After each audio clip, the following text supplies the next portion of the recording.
good, strong, actionable poker advice. We're going to be discussing We're going to be discussing 3 mistakes to avoid with pocket pairs. And specifically, we're going to be discussing small pocket pairs.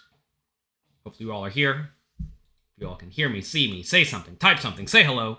It's bright and early Monday morning. I just got back home from a 3-week trip to the woods to upstate New York. And anytime you unplug everything from your computer and plug everything back into your computer, a few weeks later, inevitably, something, somewhere, does not work. Understand, all pocket pairs can be extremely profitable.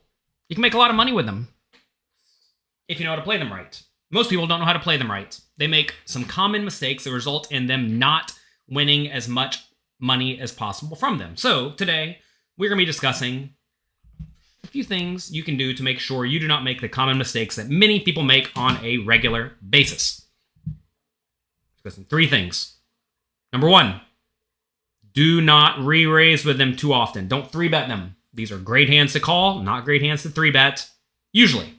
Next, number 2, do not play weekly post-flop. Number 3, do not fail to bluff with them when it makes sense. A lot of people call the flop, check, check, turn, check, check, river, hope to win at the showdown. And sometimes that's what you should do. But other times, especially when the board is good for your range, you need to be bluffing with them. Especially when they are kind of unlikely to win at the showdown and the opponent probably has some sort of medium strength hand that you lose to with your small pair. Thanks to all of you for being here today. If you like the show, click like, click subscribe. Let's get right to it. Number 1, do not 3-bet small pairs too often. They usually want to call and see the flop, or maybe even fold in tough games. Even though you're often call it behind, and you're not going to realize your full equity especially well post-flop, you should call because you have huge implied odds, and when you do make a set, your decisions are super easy, and when you can win a lot of money. What I mean by this is, say someone raises, you call from any position, and you have pocket 2s, and the flop comes anything. On the flop, if your opponent bets, and you fold, you probably had the best hand like a third of the time, or 40% of the time, or 50% of the time. So you're over-folding there. So you're not going to realize your full equity in those scenarios.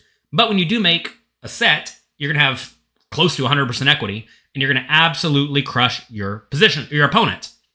Do you call 3-bets out of position? You do, when you're getting the correct implied odds. We have charts for this at pokercoaching.com. They're available right here on your phone. You can pull it right up. While I'm sitting here talking to you, I'm going to pull up a scenario. I'm going to pull up a scenario on my phone. If I can even find the app on my phone. Too many apps on the phone. You really only need one for poker coaching app. Let's see. GTO preflop. Let's look at 80 big blinds deep. Let's say you raise the low jack. Let's say you get 3-bet from the button. So we're out of position. Can you see this here? Maybe you can't see it. All the pairs call 80 big blinds deep. They are all in green. So yeah, out of position, you call. In that scenario, what if we are 40 big blinds deep? All the pairs call right there in the app, just for you. Go check out the poker coaching app. What if we are 30 big blinds deep? Yeah, we still call a lot. Sometimes we're starting to shove now because we get shallower. 20 big blinds deep. Still, don't fold. That said, the 3-bet size is going to get smaller, and you're not playing the smallest pairs. So make sure you check out the poker coaching app. All of this is here available for you. Pairs are pretty good. The main exception to when you should not be 3-betting them is when the stacks are shallow and when you are in the blinds. When those 2 things are happening, very often you do not want to call with small pairs. We're going to take a look at a few examples here. These are straight from the app. All right, the way you read this here, I know it's a little bit small on your end. We have tournaments full ring, so these are tournament charts, 80 big blinds deep. We are in the low jack versus a raise from under the gun, okay? Then we have same scenario except for we're 40 big blinds deep in the middle, same scenario except for we're 20 big blinds deep in the low jack. Do we ever 4-bet small pairs? Not really. The problem with shoving for deep stacks with small pairs is you do not block your opponent's calling range at all. When you are bluffing, you want to block your opponent's calling range, which is why you see a lot of the best bluffing hands contain an ace. Like you'd much rather have ace-5 suited than pocket 5s, even though pocket 5s is a better hand. That's because pocket fives does not block your opponent's calling range at all, right? So no, you don't 4-bet the small pairs. Let's take a look at these charts. Okay, 80 big blinds deep. If the low jack raises, if under the gun raises and we are in the low jack seat, which is under the gun if we were 6-handed, so early position, you see 80 big blinds deep, the small pairs down here either call or fold. Now you may say, should we actually fold these? And I think the answer is no. This chart presumes your opponents play perfectly. Now, do your opponents play perfectly? Obviously not, right? So you can actually call a little bit wider if your opponents will either raise a little bit too loose from under the gun, which, a lot of people do, or if your opponents, is it slightly off the screen? Or if your opponents will not 3-bet often enough when they are yet to act. So if they're not going to 3-bet you enough,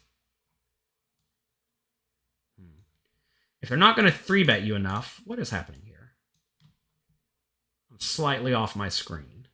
Like I said, it's what happens when you travel. If they won't 3-bet you enough and the initial raiser will be a little bit too wide, you get to call wider. So if you see down here, these small pairs are calling sometimes, folding sometimes, you can just call them every time. You may be surprised at how tight you have to be here. Suited connectors don't get to play. I think it's probably okay to play a few of the suited connectors in this spot. Again, if you're not going to get 3-bet very often, but if you are going to get 3-bet by players yet to act, you do need to play kind of close to GTO. So in very aggressive games, you should be way more inclined to fold the smallest pairs and the suited connectors. But in loose, splashy games where everybody calls and sees the flop, then sure, small pairs are great to see the flop because when you flop a set, you almost always win. All right, what about 40 big blinds deep? Pretty similar range, right? It's not that different, especially when it comes to calling with small pairs, right? You see they're either calling or folding, and 40 big blinds deep, I think you can call. Where things start to get really different is 20 big blinds deep. Now you see all the small pairs just fold. And I think you should be folding with them. That's because you're way more likely to get shoved on by someone yet to act, and then you're going to have to fold. Like, say, under the gun raises, you call, someone goes all in for 20 big blinds, gets back to you, you should fold, because you're in bad shape against that shoving range. So, you just don't play them to begin with. Also, whenever you do have a small pair, you usually want to be getting something like 10-to-1 implied odds or more. Meaning, if someone raises to, let's say, 2 big blinds, you have to put in 2 to try to win their 20, because you both have 20 big blinds, right? 20 divided by 2 is 10, which is right at the cusp of playability. And then if you account for your poor position, because there's a lot of people yet to act, now you should start folding out these small pairs. So this is when under the gun raises and you're in the low jack. Did I go to the Adrioniacs? I don't even know how to say that word. No. We were kind of near New Paltz. Oh, 1 second. Someone's calling me. Hello?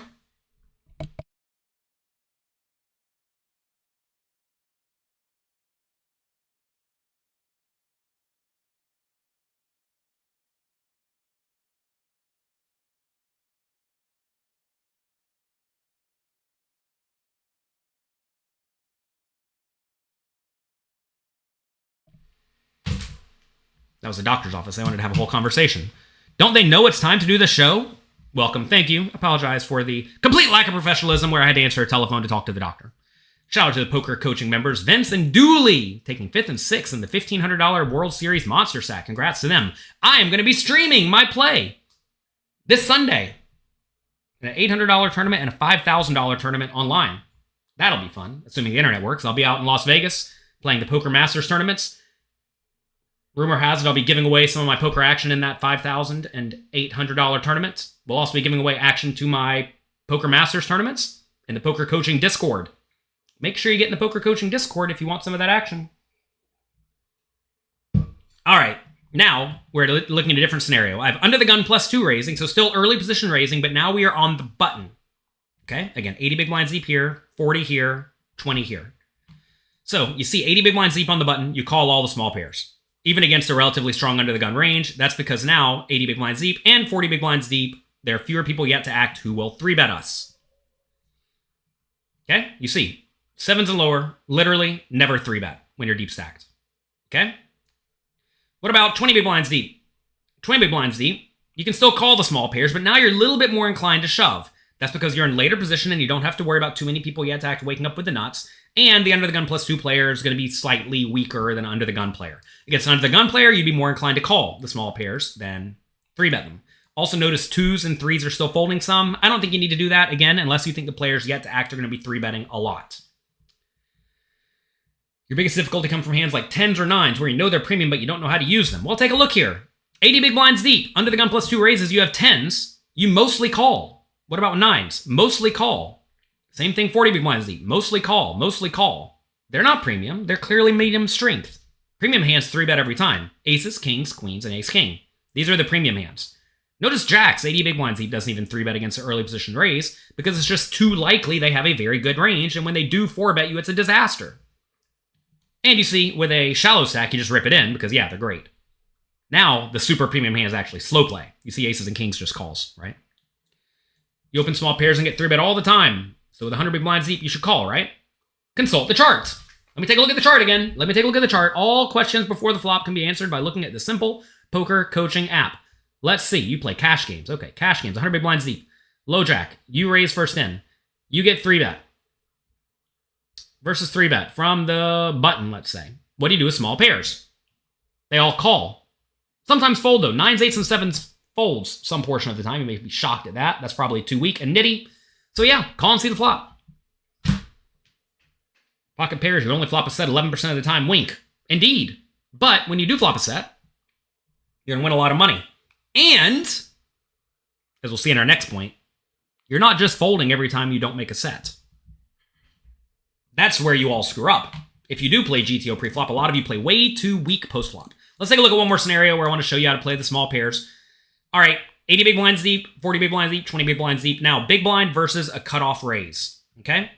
So cutoff raises, we are in the big blind now. Do we 3-bet from the big blind with small pairs? Take a look. Deep stacked, never. They all call.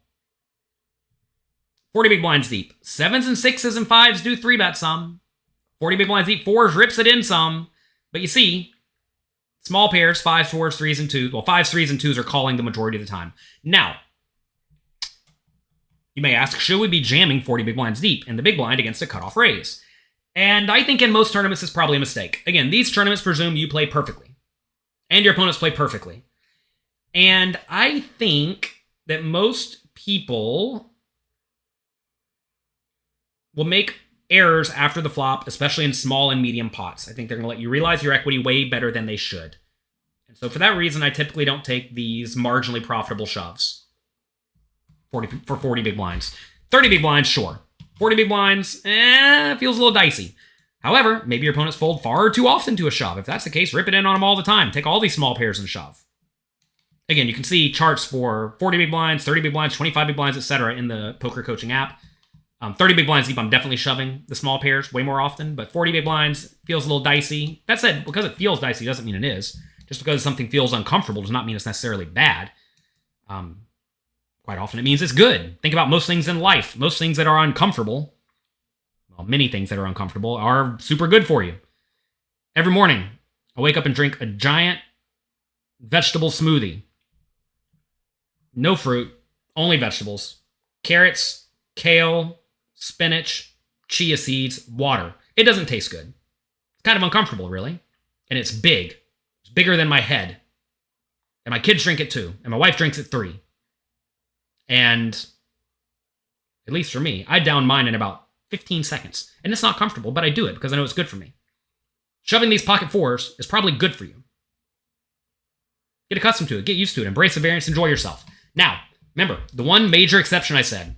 The main exception for when you 3-bet a lot from the small blind is when the stacks are shallow and you are in the blinds, which is what we're seeing here. Take a look at this. 20 big blinds deep, big blind versus a cutoff. You see you shove all the pairs. Besides aces and kings, right? And you'll see in this scenario now, these hands are all shoving because you're against one kind of loose range. And when you do get called, you're going to be 45-ish, 42-ish%, something like that. And that is plenty of equity. Because you're going to have a lot of pre-flop fold equity. Your opponents are going to fold too often. And that's going to result in you winning lots of small pots that you do not, in theory, own. So anyway, you're shoving all these. Do payout implications. ICM, change the value of pocket pairs. Yeah, a lot. In pokercoaching.com, in the app, we have GTO pre-flop charts for payout implication scenarios. Let's see if I can pull it up real quick. I don't know if this is going to work. You know how things work whenever you try to do stuff on your computer, live, quickly. You all may not believe this, but this show is live. It is not edited. I know a lot of YouTube content creators only make stuff recorded because, well, they can screw up as much as they want and it's a-okay. I can't screw up at all here. And if I do, hopefully you're forgiving. All right. Let's take a look at ICM, one big blind to ante 5 ways. Okay, let me show you these charts we have on Poker Coaching. We have these scenarios. All these are chip stack distributions. The chip stack on the far right is the big blind. This is the small blind. This is the button. This is the cutoff. This is the hijack. So let's take a look at a scenario we were probably just looking at about this one. 60, 30, 15, 45, 20. So big blind has 20 big blinds, okay? Notice, in this scenario, big blind has 20 big blinds. This is the exact same spot, in theory, but not really. This is at a final table payout scenario. What should the players do? All right. In this scenario, let's say the big stack with 60 big blinds raises, okay? So what we do is we click here, we click men. They raise. Now, what should the cutoff do? Cutoff with 30 big blinds has to be super nitty because they really don't want to go broke before the 15 big blind stack and the 20 big blind stack, okay? So let's say cutoff min raises. I'm sorry. Hijack min raises. Big stack hijack min raises. Cutoff folds. Button, what do? We're going to presume they fold. Small blind, what do? We're going to presume they fold. Now, what does the big blind do? In this spot, looks like big blind still gets the shove kind of wide. Perhaps wider even in this scenario than GTO, which is kind of cool to see.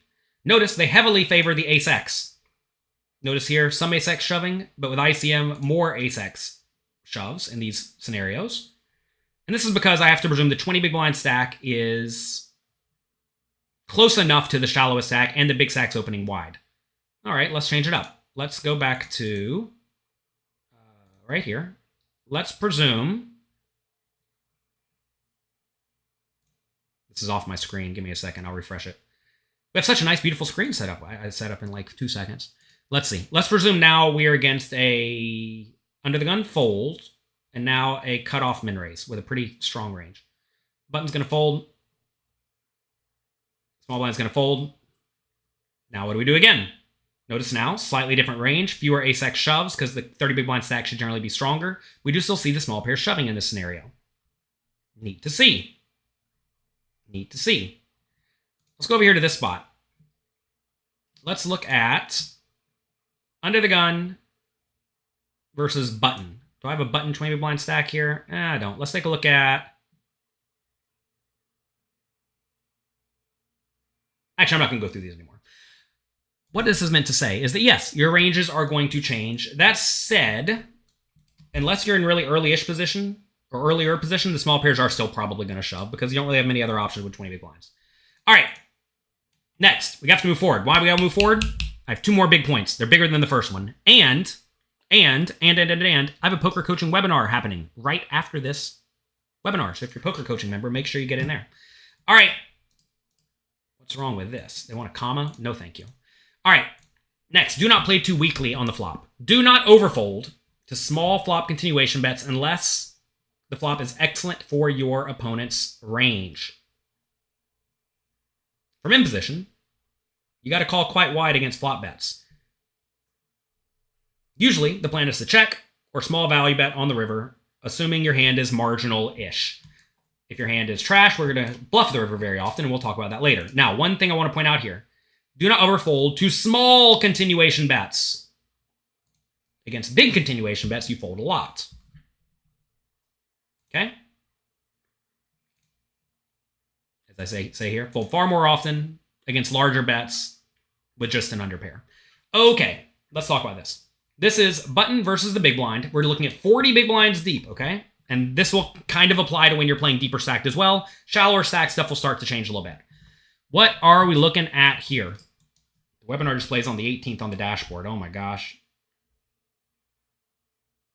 Can't do it on the 18th. I'm doing it today. We're running it.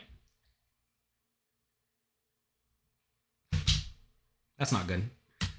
Give me a second. Got to tell my team real quick. Maybe they'll fix it. Maybe they won't. Let's see.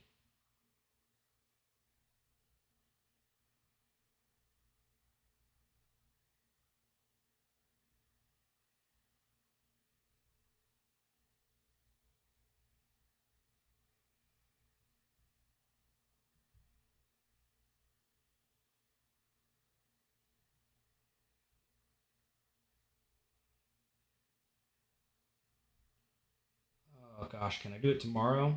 No, I can't. Brutal. We're doing it today. We're doing it in 38 minutes. No other option.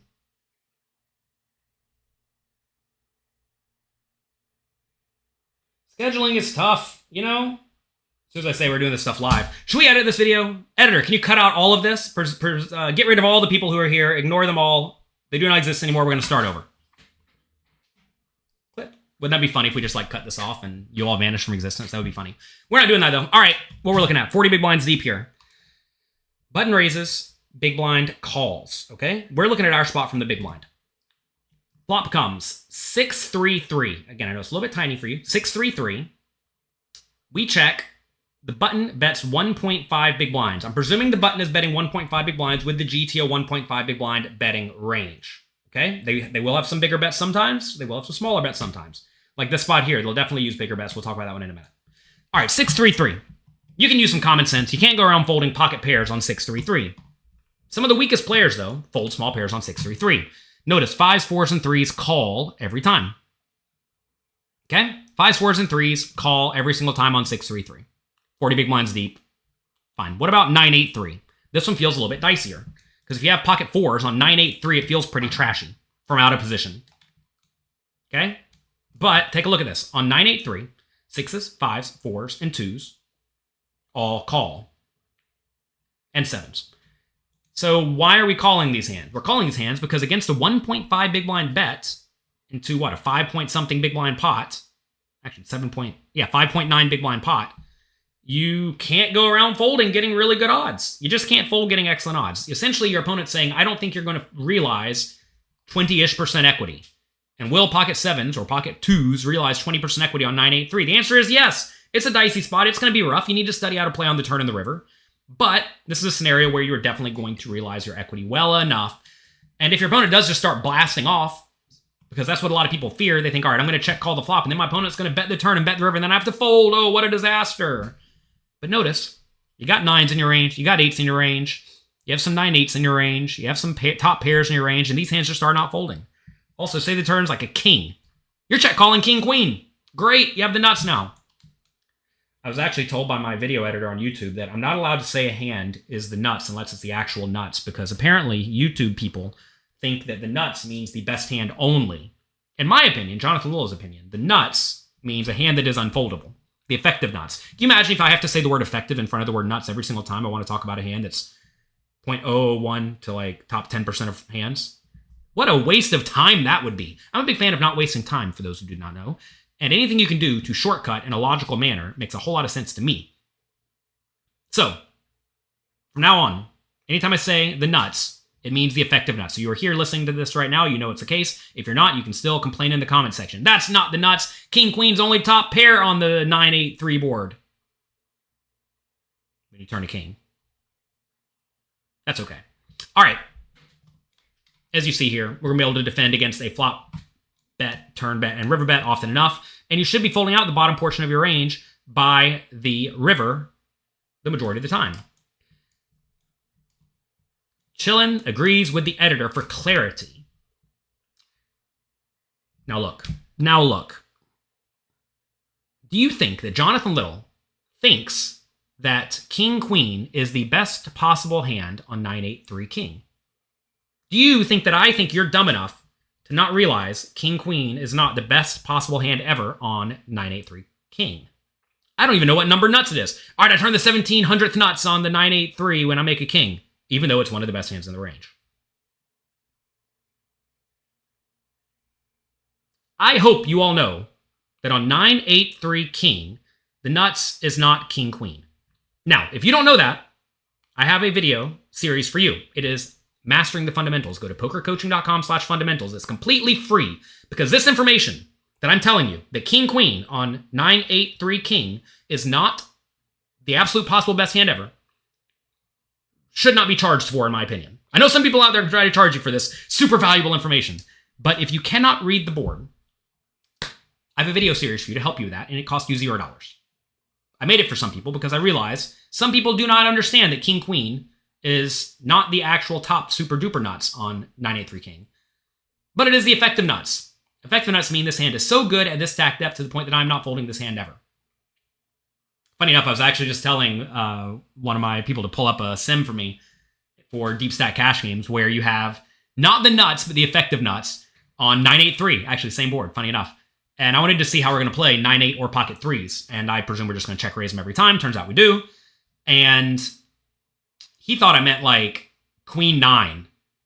And I'm like, yeah, queen 9's the effective nuts, but it's not like load your money in, right? So it was funny that we were discussing that.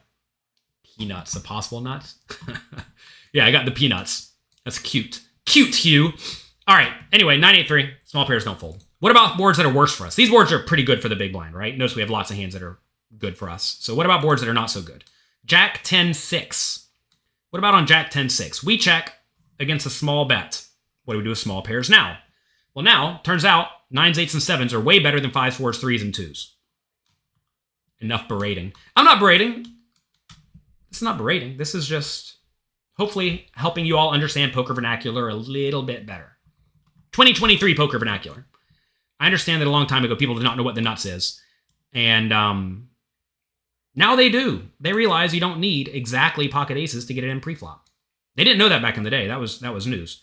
There was a whole book by a player who has multiple World Series of Poker bracelets. He's, well, used to be very popular. And he talks about folding ace-king pre-flop. Always, for like 20 big blinds. If they raise, ace-king's a draw in hand. You got to let that go. All right. Jack 10-6. Very bad board for the big blind because the initial raiser on the button's going to have all the best big cards. Notice these hands that we are lacking, right? We're lacking aces, kings, queens, jacks, 10s, ace, king, ace, queen. Well, all of these nail the Jack 10-6, either with a pair or a draw to the actual nuts, or effective nuts if you make top pair. And you see, we don't have these, but the big blind does. Also, we have the button does. Also, we have a whole lot of trash in our range, right? So all of these hands, well, a lot of these hands are not in the opponent's range, but they're in our range, and that's going to result in us having a lot of garbage. So this is just not a good spot for us. So when it's not a good spot for you, even facing a small bet, you should fold the small pairs. Against a bigger bet, which the opponent should use on Jack 10-6 sometimes, you are going to fold even like 9s, 8s, and 7s. So understand that these 2-out draws, essentially, are not that good when your opponent is loading money in. What about on ace, queen, 7? Against a small bet of 1.5 big blinds, you actually have to call a little bit more often on ace, queen, 7 than you do on Jack 10-6, which is perhaps a little bit counterintuitive. But notice now, 6s, 5s, 4s, 3s, and 2s are calling at least some portion of the time. Now, against most people who maybe don't raise the button quite as wide as they should, which means their range is going to be slightly bigger, slightly stronger. If that's the case, then yeah, you should probably fold out the small pairs. But, if their ranges are too wide, you should be sticking around a little bit more often. Also notice, as we're going to see in one of the future points, pocket 2 starts to battle a little bit here. It check raises. Cool. Why is it check raising? Well, you want to find draws. What are draws on ace, queen, 7? You want to check raise some high equity draws, and then you want to check raise some draws that are not quite good enough to check call, like small pairs perhaps, and bottom pairs perhaps. Notice you don't really want to check raise king 10 here because king 10 actually has some showdown value, and you don't want to check raise and then get shoved on. And you will get shoved on some portion of the time on ace, queen, 7. So you want to be check raising with some hands that can easily get the money in, top pairs, right? Then you want to be check raising some hands that are fine check raising and then folding if shoved, which are going to be these hands down in this region. Oh my gosh, I'm getting another call. Kids are all having trouble. Let me talk to this doctor real quick.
No sound, no sound. Why is there no sound on the video? The other day, we were at a swimming pool, and my kid went over to another kid's house, and they were hanging out in the basement, playing sport games and watching TV. I don't know what they're doing what kids do.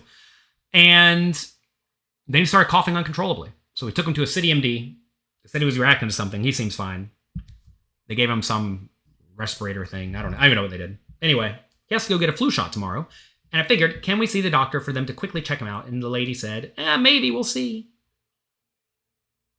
When are you going to grow down to grow a new beard and flip hair? Or hair flip? Not the 5-day shadow I am sporting. I actually shaved this morning. Would you believe that? You all know I had a giant red beard in 6th grade. True story. I'm a hairy fellow. Okay. On the ace, queen, 7, you see bottom pairs are used as check raises because they can easily check raise and then fold. Also check raising lots of nut hands. And then it turns out some of the small pairs do like to get after it. All right. Let's take a look at some other spots where we're in position. So out of position, you see some folds with the smallest pairs. In position, though, you're just not folding. So let's take a look at this. 6-3-3. But now we are on the button versus a low jack raise. Okay? 6-3-3, button against a low jack raise. And on the flop, they're now betting 4.1 big blinds. From out of position, you may not know this unless you studied at pokercoaching.com. From out of position, you're going to be betting way more polarized and way less frequently. That's because neither player has much of a range or a nut advantage. And when you're out of position and you do not have a range or nut advantage, you have to do a lot of checking. All right. What are the effective stacks here? 40 big blinds. 40 big blinds. This, you can extrapolate this to work in deeper stack scenarios as well. Shallower stacks can be a little bit different. All right, now take a look at what we do with on 6-3-3. Notice now 5s, 4s, 2s, all call. Right? Obviously, 5, 4, 2s, all call. Notice we're not raising because we think they're the best hand or anything like that. We're mostly calling. What about on 9-8-3? 9-8-3, in position against a 4.1 big blind bet into a 6.9 big blind pot. You see, all the small pairs call again, except for 2s. 2s are now folding sometimes, but calling some. Okay? What about on... This is incorrect. Copy pasta error. There we go. All right. Jack 10-6. Very bad flop for small pairs. However, notice 9s, 8s, 7s, 5s, 4s, 3s, and 2s get to call a lot against a 1.7 big blind bet. Now, I'm sure they're going to be using mixed sizes on Jack 10-6, but we see on Jack 10-6, against a small bet, you do get to call. Against a bigger bet, 9s and lower are going to fold. Because this is a board where we actually have a lot of connects. We actually hit pretty well on this board.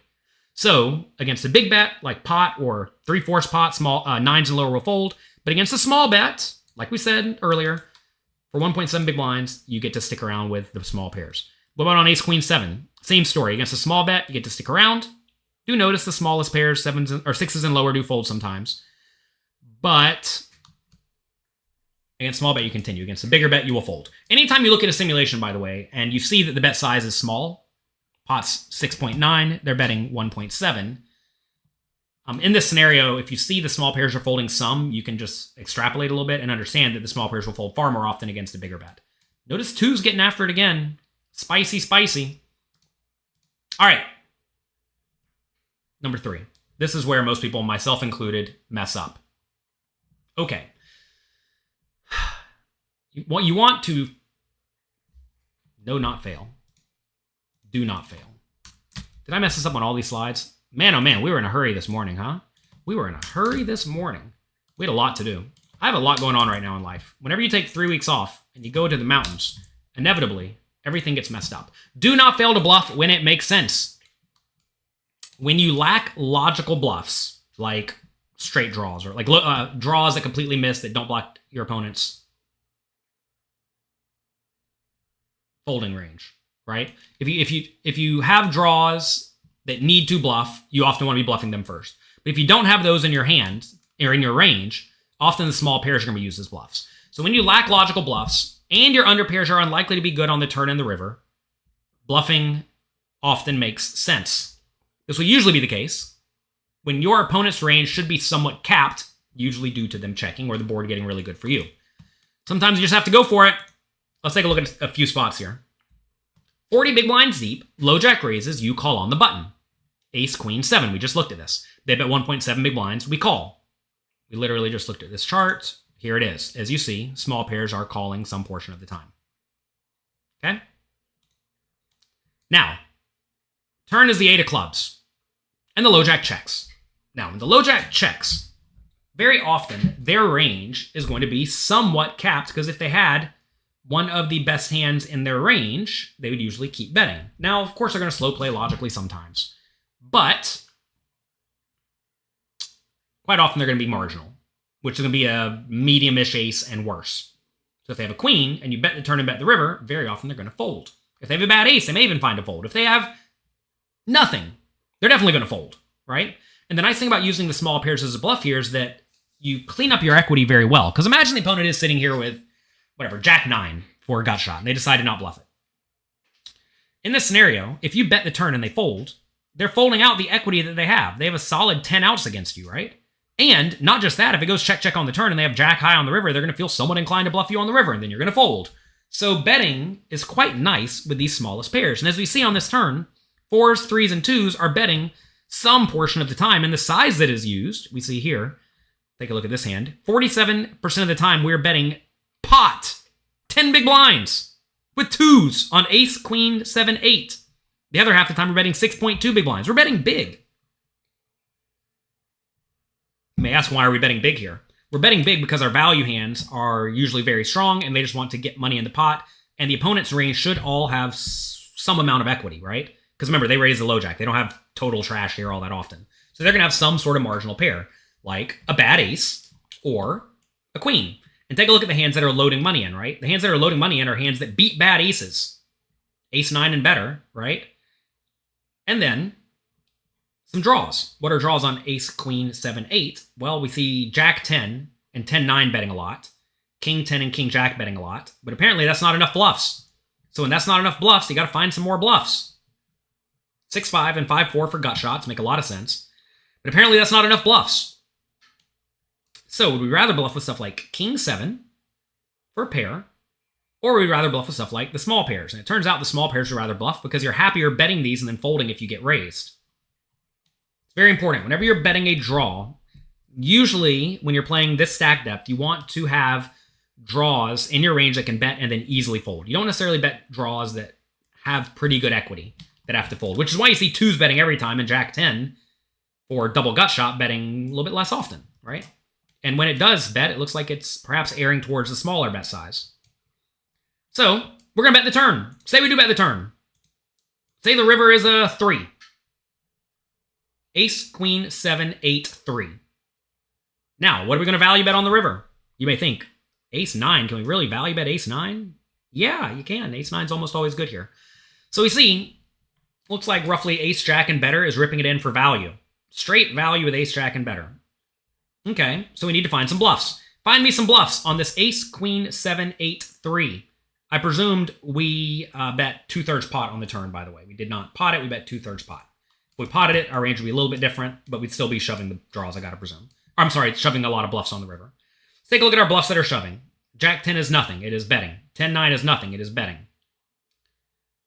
6, 5 is nothing, it is betting. 5, 4 is nothing, it is betting. Low pairs are nothing, they are betting. All in, most of the time. Not always, but most of the time. And this is a good example of a spot where most people do not have these small bluffs in their range, a small pair of bluffs in their range. So imagine you know your opponent does not have small pair bluffs in their range. What should that do to your calling range exploitatively? Take a second, think about it. Type it in the comment section. Type it in the chat. Be sure to check out the free poker coaching study sessions in the Discord. They usually run right after this show, although today, I'm telling you all, right now, sorry we screwed up the schedule. We're doing the homework webinar right after this, even if there are 2 people in it. Bad timing, I know. What a blunder. Someone typed the wrong information, probably me. All right, if your opponent's not bluffing the small pairs here, and they don't have other logical bluffs in their range to replace them, their range should be too strong, which means they're lacking bluffs, which means now you should be calling tighter than the GTO recommendation against your opponent's bet. Does anybody here type something in the chat? I haven't seen anybody type anything for a little while. It makes me think this is broken. Maybe it's broken, maybe it's not. talk to the doctor for the kid's sake as fast as I possibly can, and everybody leaves. All right. So, as we see here, they check to us on the turn, small pairs start bluffing. They check to us on the river, small pairs rip it all in. Let's be honest. Are you making this shove on the river every time you have the pocket twos? Or the majority of the time you have pocket twos? What about fours? What about fives, right? I can tell you I'm probably not, and that's bad. You got to go for it in these scenarios. When you watch the best players in the world playing super high roller tournaments, they go for these spots. They have studied these scenarios. They know this relatively common spot pretty well. And they go for it. And they're not afraid. They're not a chicken. And the neat thing about this spot is that your opponent may overfold on the river. You give them a bad ace, they may just let it go. When they let it go, you're crushing them with these bluffs. You should be betting even more bluffs. And I see a lot of you here saying that you all literally never go for this bluff, and that's a problem. It's a problem. You got to go for it. This will often be the case when you should go for these bluffs when your opponent's range is capped. I want to make that very clear. When this opponent checks the turn, they very often don't have a good ace anymore. And this is especially true against most small and medium stakes players because they do not know that they need to check the turn with some of their best hands to protect their range. I'm calling the 2/3 pot on the turn. It's tough. Well, put yourself in your opponent's shoes. Imagine you have king, queen, or ace 4. Are you folding king, queen, or ace 4 to a turn bet? No. But on the river, if you check, and then your opponent bets pot again, over pot actually. By the way, this is an over pot size bet on the river for 30 big blinds. Are you calling it off with the ace 4 for a 1.3x pot size river shove? I mean, look, I know I am. But king, queen, I might fold. But ace X, I don't really think you can fold. The stack depths change this. Of course they do. As you get deeper, you have to value shove less often because now hands like maybe ace jack are not the super duper effective nuts anymore. But also, you should be bluffing more often for bigger sizes, which may result in these small pairs going for it again. Your draws usually will also come from more high equity draws when you're playing deeper and deeper stacked. So you'll probably have more jack 10 and 10-9 in your range if I had to guess, which will logically bluff the river, because these block some of the opponent's auto calls with ace jack and ace 10. You say your opponent can't have anything more than top pair. No, I mean, look, that's not true, right? If your opponent's good, they will have some nuts in their check calling range, right? And that's important to realize. You think you got worse by studying. You know, look, sometimes when people are working on implementing new things to their game, initially things go worse for them because they're trying to implement something and they implement it very incorrectly. For example, if you're playing 12 big blinds deep and you try to use this strategy, you're going to get crushed. Why? Because your opponent's not going to fold a pair then, right? So you have to make sure you're implementing the strategy correctly. And as you get better and better, you'll realize that studying helps you and does not hurt you. Unless maybe you're... I mean, when would studying actually hurt you? I don't even know, man. Most people just study the wrong stuff if it's not applicable to what they're doing. Oh my gosh, so many times people would come to me and say, all right, I'm going to go play a no-limit hold'em tournament. So to study, I decided to watch, insert any great poker player, play high-stakes heads-up pot limit Omaha to study. Or I'm going to go play a poker tournament, and I decided to watch some live poker cash game streams to help me study. Like, what are you doing? Study what is applicable to you. Now, certainly many forms of poker are kind of applicable back and forth, but like, if you are a no-limit hold'em player, it would be, and you know you're not going to play any other game besides no-limit hold'em, it would be really dumb to think you're getting better at poker by watching someone play 7-card stud, or Badoogie, or pot limit Omaha. That would be really dumb. I can't sugarcoat it, because that would be dumb of me to sugarcoat it. You should disown me if I would sugarcoat this. To be fair, you know me, I don't sugarcoat anything, because I think that's for babies. You all are not babies. I'm trying to make you strong people here. So realize that you need to study what is applicable to you. When you get deeper stacks, should you decrease or increase your VPIP? Depends on your position. In position, you play looser. Out of position, you play tighter, right? You realize your equity worse from out of position when you're deeper stacked. You can see this very clearly by checking out the charts at pokercoaching.com. What do you do when you're on a downswing? You're almost always going to be on a downswing in tournaments. That's how tournaments work. Crest says one of your friends studies like this. Yeah, so many people go and work all day. They play poker on the weekends or every once in a while at night. And their poker study, quote unquote study, is to come home, pop open a beer, and watch people play heads up, no limit hold'em. And they get to see who wins. Nothing wrong with heads up, no limit hold'em, but that's not going to help you get better at poker tournaments. Hate to break it to you. Except for, of course, the heads up section of a poker tournament, which you almost never get to. Anyway, as you see here, you're going for it. Why is the highest bet for 2-2 299 big blinds? Shouldn't it be 150-ish? No, we started 40 big blinds deep. The way you read this is 29.9, or 299 is 29.9 big blinds. We started with 40-ish. Should it be less? Maybe it should be less. No, we started with 40. We have 30 left. No, so the way this works, look, we started with 40 minus pre-flop, so minus 2. So we're at 38, minus 1.7, call it 2, we're at 36. Then we bet 6 on the turn. We're down to 30. And now on the river, we have 30. So no. Yeah, crack open a soda and watch 5 hours of the Tournament or Cash Game Masterclass. There you go. All right. Let's look at a spot where you should not bluff with small pairs. Okay? In this scenario, 40 big blinds deep, low jack raises, big blind calls. Flop comes queen jack 3, low jack bets 1.5, big blind calls with all the small pairs. Turns a 6, low jack checks. Big blind or button? Big blind checks. Okay.